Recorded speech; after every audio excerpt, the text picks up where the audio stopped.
талуудын аврал баг хурал дээр байгаль дэйлтэй цахилгаан тээврийн хэрэгслэр манай энэ иргэдэд үйлчлэх юм байгаа. Ногоон бүс рүү бол энэ тээвэрлэлт маань одоо зохицуулалт нь хийгдэхээр ингээд одоо төлөвлөд ажиллаж байна. Нэг талдаа 2.7 орчим километрийн одоо уртын зам байгаа. Ногоон бүс рүү явах ногоон бүсийн одоо копи үйл ажиллагаатай танилцж байгаа иргэдэд маань 17 оны судалтаа ийм одоо цахилгаан тээврийн хэрэгслэр ингээд үйлчлэхээр одоо зохион байгуулалтаас ингээд зохион байгуулалт ажиллаж байна. Батрагад хэлдэг.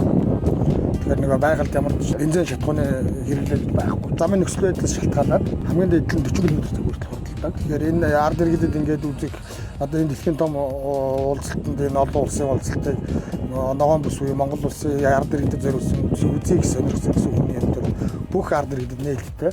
Цэцэрлэг түрээлэнгээс копийн талбай хүртэлх энэ 2.7 км замд бол одоо иргэдэд чөлөөтэй үйлчлэж байгаа. Зориулагдаж энэ одоо энэ копи арга хэмжээ зохион байгуулж байгаа талаас одоо ард иргэдэд зөвхөн сайхан тээвэрлэл гаргаж өгч байгаа.